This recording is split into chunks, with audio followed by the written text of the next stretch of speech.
c'est lui-même qui commence son église avec son objectif de la rendre parfaite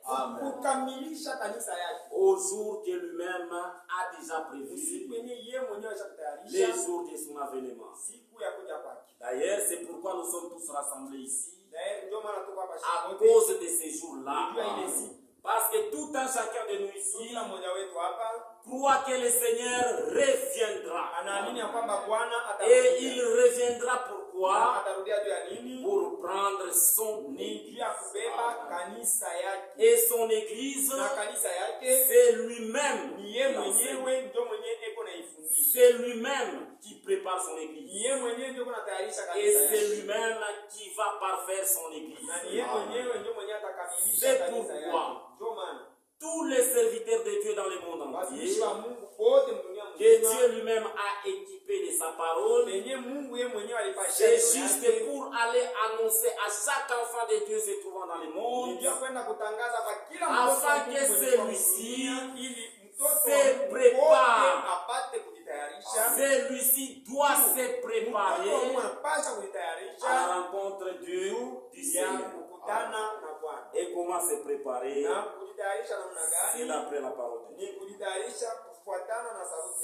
Ce n'est pas selon les pensées des êtres humains.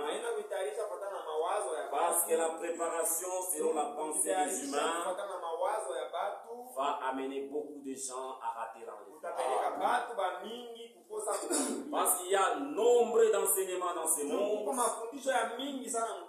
Ils sont en train d'amener les gens à la perdition. Alors que Dieu a son plan. Parce que lui, il fait chaque chose selon son plan. Vraiment, que Dieu vous bénisse. Maintenant, Dieu a créé par sa parole toute puissante. La parole de Dieu est puissante. Elle est efficace dans chaque problème que nous avons. D'ailleurs, ce n'est pas pour rien que Dieu veut que nous puissions chaque instant, chaque moment, nous rappeler de ce qu'il est Dieu. Parce que si nous nous rappelons qu'il est Dieu, nous allons faire chaque chose selon sa volonté. Et nous n'allons pas aller loin de sa volonté. La volonté de Dieu, c'est sa notre vie. Nous ne devons pas mener une vie contraire à la volonté de Dieu. Parce que même Jésus, lorsqu'il nous a enseigné comment prier, il a aussi mentionné quelque part dans la prière que ta volonté soit faite. Que ta volonté soit faite. Et cette volonté soit faite où? Dans les cieux. Et même sur la terre. Nous ne sommes pas au ciel. Nous sommes sur terre.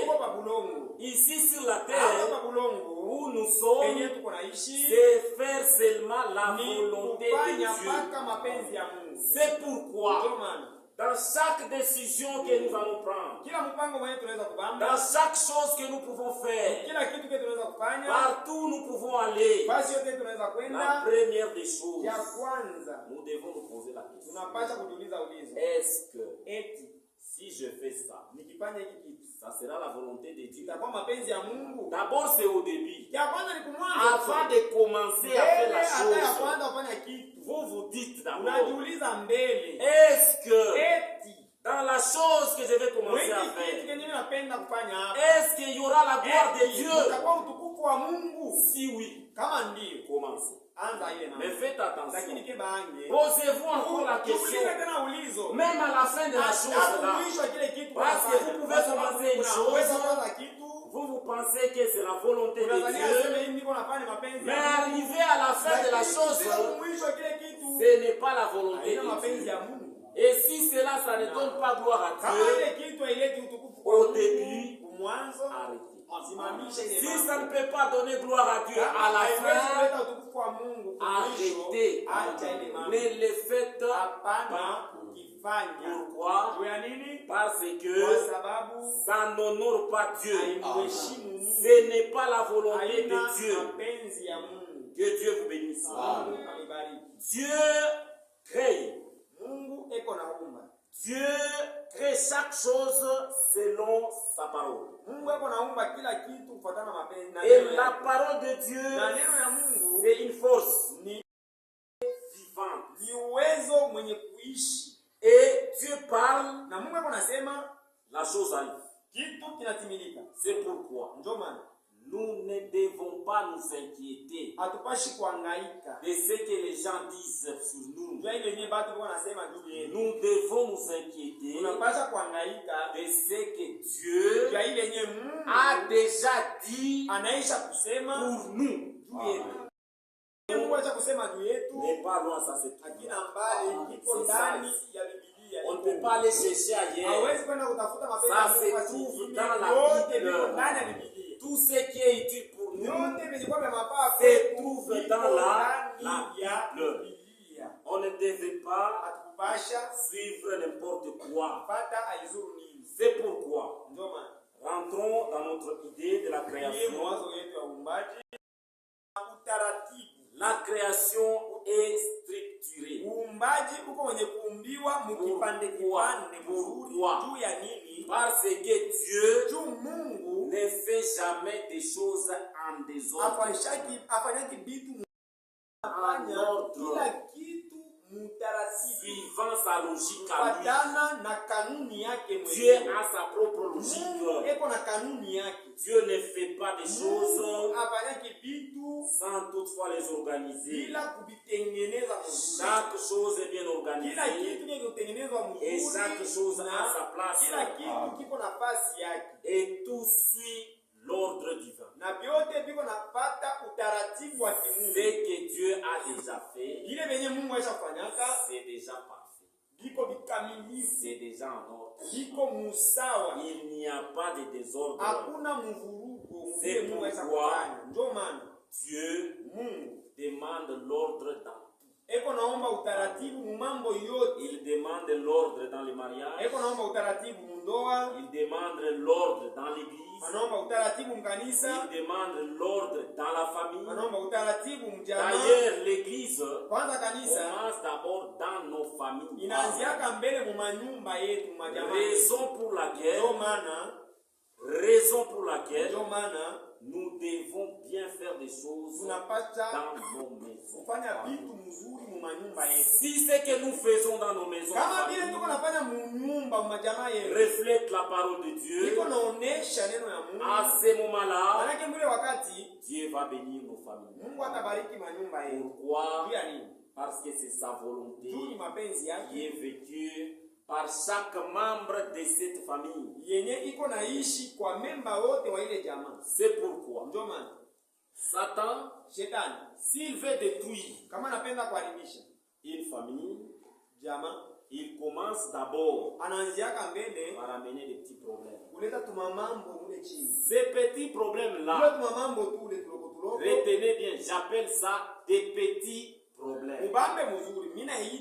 Pourquoi? Parce que nous, notre problème à nous, c'est la parole de Dieu. Pas ce que les gens nous font. Pas ce que les gens nous disent. Si Dieu dit quelque chose, cela, ça doit m'intéresser plus que ce que les gens disent. Même ma propre femme, si elle fait quelque chose, malgré que la chose là me blesse, je vais m'interroger. Dieu, je vais m'interroger. Suivant la parole de Dieu. Ce que ma femme là vient de faire, est-ce que ça n'a pas de solution dans la parole? Si ça a des solutions dans la parole de Dieu, alors ce que ma femme a fait, c'est un petit problème. Je mets ça à côté. Je suis ce que Dieu a dit.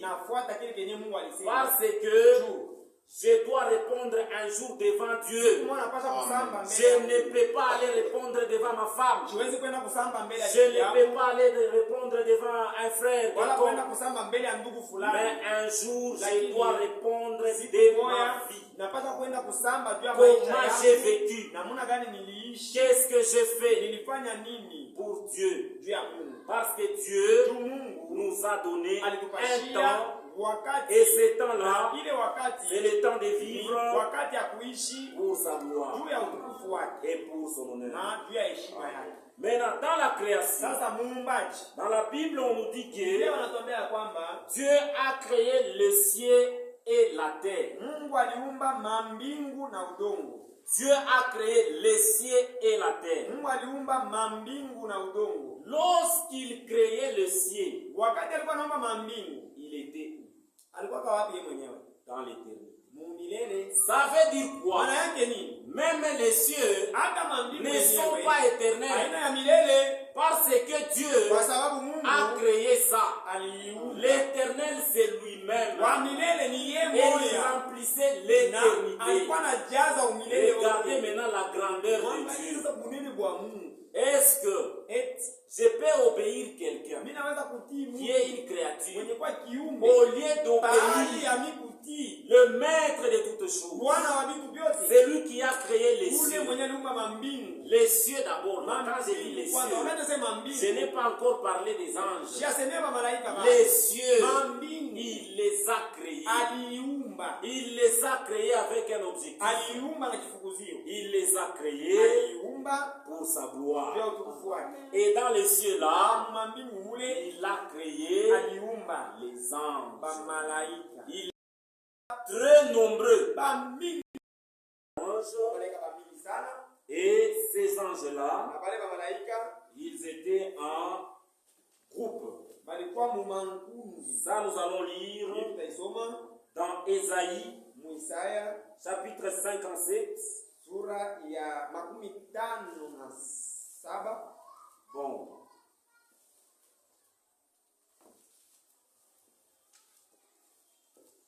Nous allons lire ça plus tard. Il a créé les anges. Ces anges-là, il y a la catégorie des archanges. Il y a les chérubins. Il y a les séraphins. Parmi ces anges-là, c'est une créature. Il s'est fait ennemi de Dieu par la désobéissance. Maintenant, si Satan a ses œuvres, lui attend qu'une créature. Est-ce que je vais suivre ça? Jamais. Jamais. Pourquoi? Parce que c'est une créature. Peu importe tout ce qu'il peut faire, il ne peut jamais dépasser le Créateur. Le Créateur est le Tout-Puissant. C'est lui qui a créé les cieux.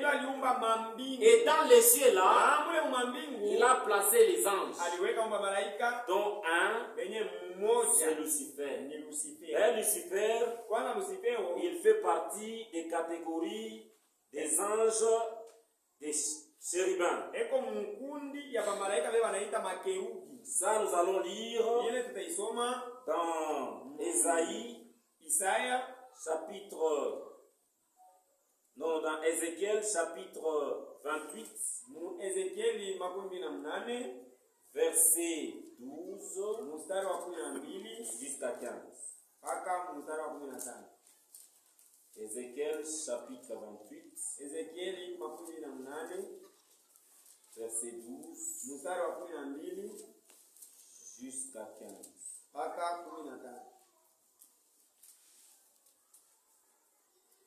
Les fils de l'homme, verset 12 jusqu'à 15. Prononce une complainte sur le roi de Tyr. Tu lui diras, ainsi parle le Seigneur, l'Éternel. Tu mettras les sceaux à la perfection. Tu étais plein de sagesse. parfait en beauté. Mkamilifu murembo. Tu étais en Éden, ulikuwa muedeni, le jardin de Dieu. bustani bwa Mungu. Tu étais couvert de toute espèce de pierres précieuses. Ulikuwa mwenye kufunikwa na aina yote ya mawe ya bei. Des sarduani, des topazes, des diamants, des chrysolites, d'onyx, des jaspes, des saphirs, des scarboucles, des méraudes, des tambourins et des flûtes, étaient à ton service pour préparer les jours où tu étais créé. Tu étais un chérubin protecteur aux ailes déployées. Je t'avais placé et tu étais sur la sainte montagne de Dieu. Tu marchais au milieu de pierres étincelantes. Ainsi de suite.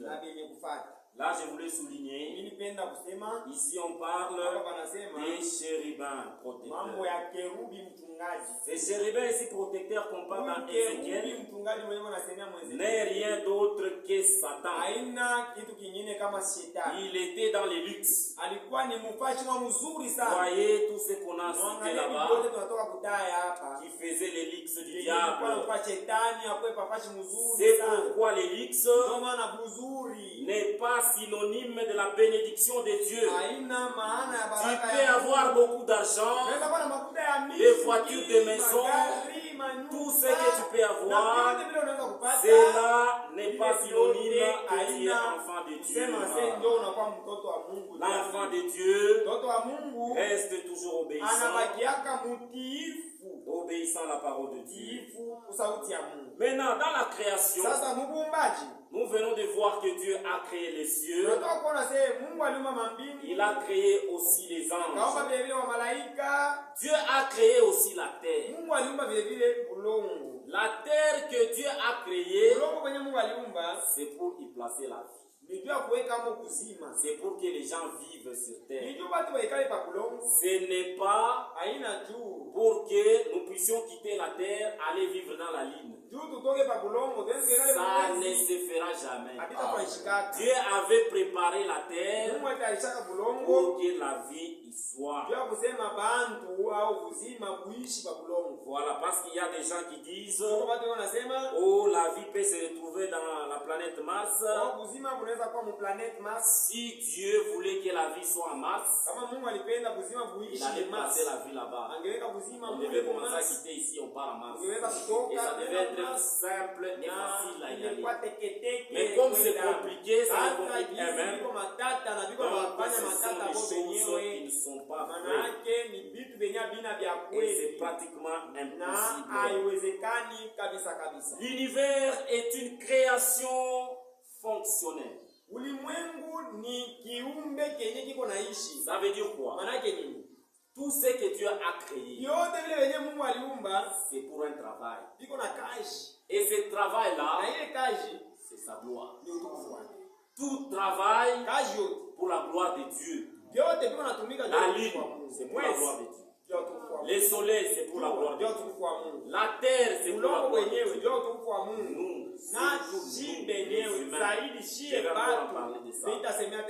Nous, nous, les êtres humains, nous sommes là pour la gloire de notre Dieu. Et non pas pour la gloire d'un être humain. Nous ne pouvons jamais glorifier un être humain. Parce que notre gloire doit revenir toujours à notre Seigneur et Sauveur Jésus-Christ. Que Dieu vous bénisse. Maintenant, Dieu a créé l'homme. L'homme que Dieu a créé au départ, c'était un homme parfait. Cet homme-là était parfait. Parce que l'œuvre de la création est arrivée à la perfection lorsque Dieu a créé l'homme. Et après il s'est reposé. Voilà pourquoi nous qui sommes les êtres humains, nous devons chaque fois glorifier Dieu. Nous devons chaque fois l'honorer. Que ça soit par nos actes, que ça soit par notre manière de vivre, et même notre manière de penser. Parce que parfois il nous arrive à penser des choses qui ne sont pas conformes à la parole. Et quand je commence à penser quelque chose qui n'est pas conforme à la parole, c'est le diable. Je dois faire tout, je dois lutter et jusqu'à vaincre. Et comment vaincre? Par la parole de Dieu. On ne peut jamais vaincre sans la parole de Dieu. Même Jésus, il a été tenté par le diable, mais il avait vaincu en suivant les Écritures. Satan disait, il est écrit, mais Jésus répondait, il est aussi écrit. Il ne disait pas je pense. Non. Malgré qu'il était Dieu, Jésus c'est Dieu. Lui Dieu s'est référé aux Écritures pour vaincre. C'est ça une leçon pour nous. Pourquoi? Parce que nos propres pensées, ça ne fera jamais la vérité. Chaque fois qu'on introduit la pensée de l'homme dans la parole, on détruit. Et là, c'est depuis la parole de Dieu. Ça devient quelque chose d'autre. Gloire soit rendue à Dieu à cause de son amour qu'il a manifesté pour nous. Maintenant, l'Esprit de Dieu a créé tout. C'est cet esprit qui était dans l'éternité. Il remplissait l'éternité. Attention, ici je ne dis pas l'esprit qui était aux cieux. Pourquoi? Parce que les cieux, ça fait partie des créatures. Ici j'aimerais aussi souligner quelque chose. Chaque chose que Dieu a créée, c'était d'abord dans sa pensée.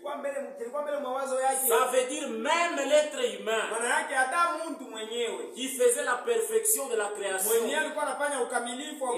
d'abord dans sa pensée. Donc moi qui me tiens debout devant vous, j'étais avec Dieu dans l'éternité. Et il m'a placé dans les temps. Et il viendra aussi me prendre pour me ramener dans l'éternité. Raison pour laquelle je ne joue pas. Je dois faire chaque chose selon sa volonté. Ce que Dieu dit, c'est ce qui est bon. Ce que Dieu veut, c'est notre sanctification. Et notre sanctification consiste à l'obéissance à ce que Dieu dit. Maintenant, l'homme est formé de 3 parties. Il y a le corps, qui est la poussière, que les gens ont l'habitude de s'enorgueillir. Il y a l'âme, qui est la personnalité, donc c'est ça même l'être humain. Et l'esprit. L'esprit ici, c'est l'esprit de Dieu. C'est Dieu qui l'a placé. Dieu a mis l'esprit, son esprit dans le corps de l'homme. Pour que celui-ci soit une âme vivante. Ça veut dire quoi? Sans corps, il n'y a pas d'homme. Sans âme, il n'y a pas d'homme. Sans esprit, il n'y a pas d'homme. Le 3 là, ça fait la perfection. Et là, on parle de l'homme. Maintenant, Dieu a parlé concernant les corps. Ce corps ici que nous avons n'héritera jamais le royaume de Dieu. Jamais au grand jamais. Pourquoi? Parce que c'est de la poussière. vumbi, La poussière, bulongo c'est une création. ni kiumbe. Et cette poussière-là Na ne ule sera bulongo jamais dans l'éternité. hautaenda mu milele. Il faut un corps glorifié Inapasha que mwili ya Dieu lui-même est utukufu en train de préparer pour yenye nous. Mungu yeye mwenyewe eko Et natutayarishia, nous accordera cela au temps na convenable, atatupasha ile mwili mwakati yenye kufaa, au temps que lui-même a déjà fixé. mwakati yenye ye mwenyewe anaisha kufa. J'ai souligné que l'homme est le sommet de la création. Nilipiga mkazo kusema mtu ndo wa yulu sana mu viumbe vyote. Voilà. Pourquoi? Juu ya nini? Parce que l'homme Juu mtu est formé à l'image de Dieu. aliumbwa kwa mfano wa Mungu. C'est pourquoi c'est écrit dans Genèse, Ndio maana imeandikwa faisons l'homme à notre image. tufanye mtu kwa mfano wetu. Et Dieu avait soufflé, Na Mungu akapepula et c'est l'esprit qui est entré. na roho ikaingia ndani ya mtu. Voilà. Maintenant, la création était très bonne. Sasa uumbaji ulikuwa mzuri. Pourquoi est-ce qu'on dit la création était très bonne? Leo tunasema uumbaji ulikuwa mzuri sana. Parce que chaque chose que Dieu crée, Kitu kyote kile Mungu anaumba c'est déjà bon. kiko kizuri. On n'a rien à augmenter. Hakuna tena kitu hata kimoja cha Et on n'a kuongeza. rien à déformer. Kisha hakuna kwa kitu hata kimoja cha Raison pour laquelle kuongeza. je parle à mes sœurs. Ndio maana niko naambia badada. Ce n'est pas moi qui insiste sur ça. Haina mie mwenye kukazia hapa hii mambo. C'est Dieu. Ni Mungu. Dieu demande à nos sœurs Mungu anaomba badada yetu de rester babakie naturelles. vile vile Mungu alibaumba. Pourquoi? Juu ya nini? Parce que c'était déjà parfait. Juu vile Mungu aliniumba deja biko vikamilifu. Dieu ne veut pas mettre des choses artificielles. Mungu ashipendi kuweka bibintu kwa maombi ya Tout ce qui kutengenezea. sont artificiels, Yote venye viko vya kutengenezea kwa ce n'est Mungu. pas de Dieu. Habina vya Mungu Gardez hapana. votre beauté Chunge vizuri bwenu et gardez-vous tel que vous na êtes, mujichunge mpaka vile jinsi car mko, c'est déjà kwa suffisant sababu bisha deja kuenea et c'est déjà bon. na biko deja mzuri. Voilà, ça, nous allons lire Tutasoma dans Ecclésiaste, Mhubiri chapitre 3, sura ya 3 verset 11. mstari wa 11. Ecclésiaste, chapitre 3, Mhubiri sura ya 3 verset 11. mstari wa 11. Disons dans Ecclésiaste, Tusome Mhubiri chapitre 3, sura ya 3 mstari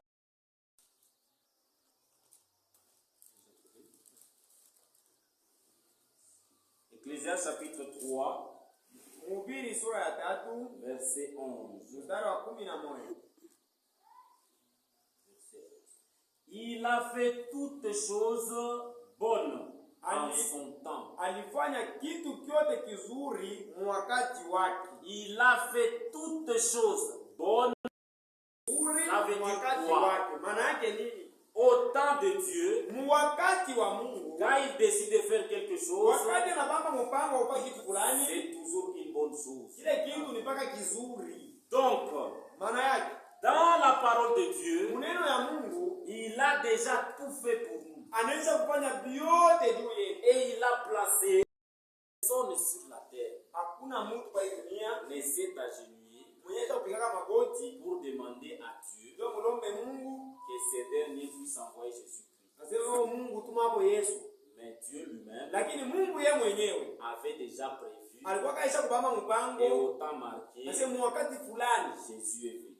na wakati yenye kufaa C'est Yesu la même chose. ndio vile vile. Aucun de nous Hata mtu mmoja katika n'avait sisi demandé à Dieu akumlombaka Mungu qu'il puisse naître, azaliki qu'il soit sous ce soleil. akuwe chini ya hii jua, Mais lakini Dieu lui-même, Mungu yeye en mwenyewe son temps, wakati yake il a décidé alibanga que mpango nous soyons sur wa terre. kusema tukwe pa bulongo. C'est pourquoi Ndio maana nous devons toujours tunapasha paka glorifier Dieu kutukuza Mungu et le remercier. na kumpigia asante. Maintenant, lorsque Dieu avait créé, toutes choses étaient parfaites. Wakati Mungu aliumba vitu vyote vilikuwa Il vikamilifu, n'y avait pas de maladie, hakukuwa magonjwa, il n'y avait pas de mort, hakukuwa kufa, il n'y avait pas de souffrance. hakukuwa mateso. Tout vivait en harmonie. Vitu vyote vilikuwa naishi muhusiano, Chaque chose est née en mort. kila kitu kilikuwa muusawa. Mais l'homme ici, Sasa l'homme, mutu Dieu a donné le pouvoir à l'homme Mungu akaleta mamlaka de uwezo wa dominer mutu, sur tout. uwezo wa kutawala juu ya vitu Que ça vyote, soit sur les poissons, iwe juu ya que samaki, ça soit sur les animaux. iwe juu ya banyama. L'homme pouvait appeler les lions. Mtu angeweza kuita Il dit, lion, viens ici. simba 5 minutes. Lala 5 minutes. Après tu peux partir. Kisha utaenda. Pourquoi? Jua nini? Parce que c'est l'homme qui domine. Juu mtu ndio alikuwa anatawala. Et l'homme na mtu avait reçu ce pouvoir de Dieu. alipokea ile uwezo toka kwa Mungu. C'est pourquoi nous devons remercier Dieu pour cela. Ndio maana tunapaswa kumtia Mungu asante juu ya hili. À part cela, après cela, Kisha ile il y a eu ce qu'on appelle la chute.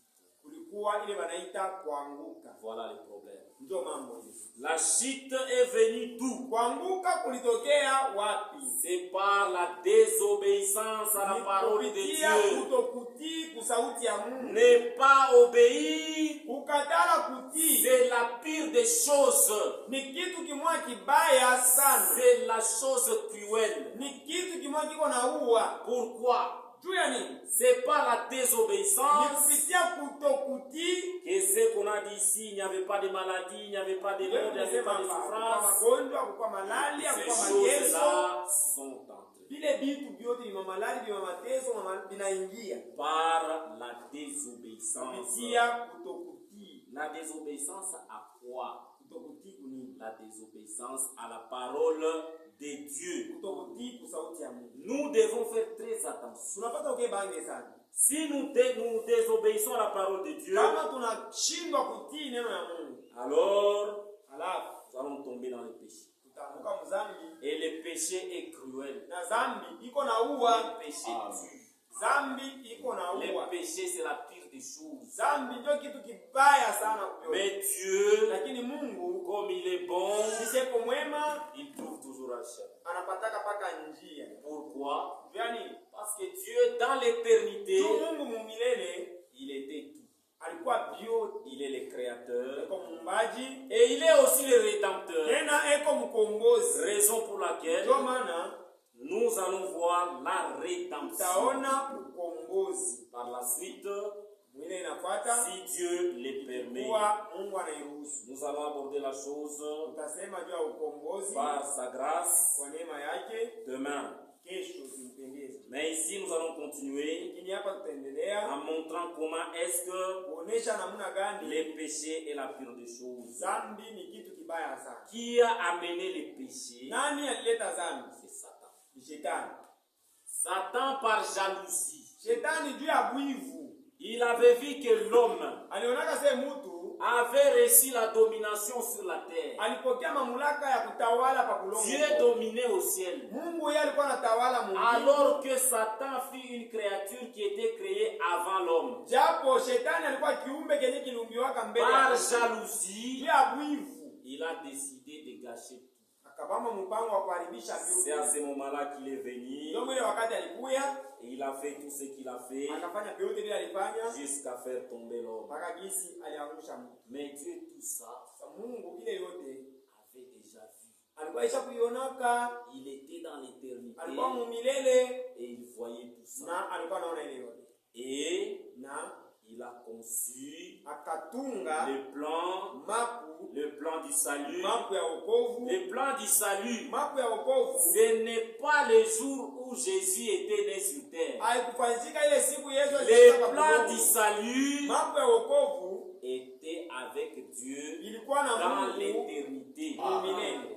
Et dans cette Na éternité-là, mule mumilele mule c'est toujours Jésus. ni paka Yesu.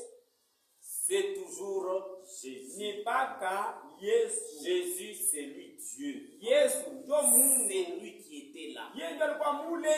Il a pris son temps. Akabamba wakati yake. Il a laissé les années passer Akaacha miaka inapita jusqu'à ce que le Sauveur est venu. akagisi Mwokozi alikuya. Et il est arrivé. Alifika Il a versé son sang. akamwanga damu C'est yake. pourquoi nous allons parler d'abord Ndio tutasema kwanza de la rédemption par le sang. juu ya ukombozi kupitia La damu. rédemption par le sang de qui? Ukombozi kupitia damu ya nani? La rédemption par le sang de Jésus. Ukombozi kupitia damu ya Parce que Yesu. le sang de Jésus, Damu ya Yesu Sang. iko na uwezo wote. la puissance d'une goutte de sang de Jésus Uwezo wa toni ya damu est ya Yesu suffisant pour sauver toute humanité. unaenea juu kuokoa bantu bote. Si seulement Kama tu une goutte de sang de Jésus touchait la terre, toni moja ya damu ya Yesu la nakuta terre est chini, sanctifiée. udongo unatakaswa. Pourquoi? Juu ya nini? Parce que c'est une puissance. Tu ni uwezo. Pourquoi est-ce est-ce que Dieu avait demandé le sang?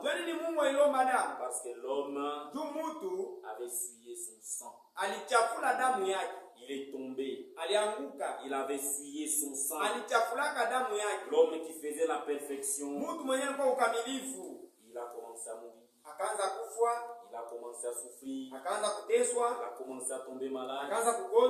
Et puis Dieu l'avait chassé dans un endroit où Dieu avait prévu pour sa bonté. Que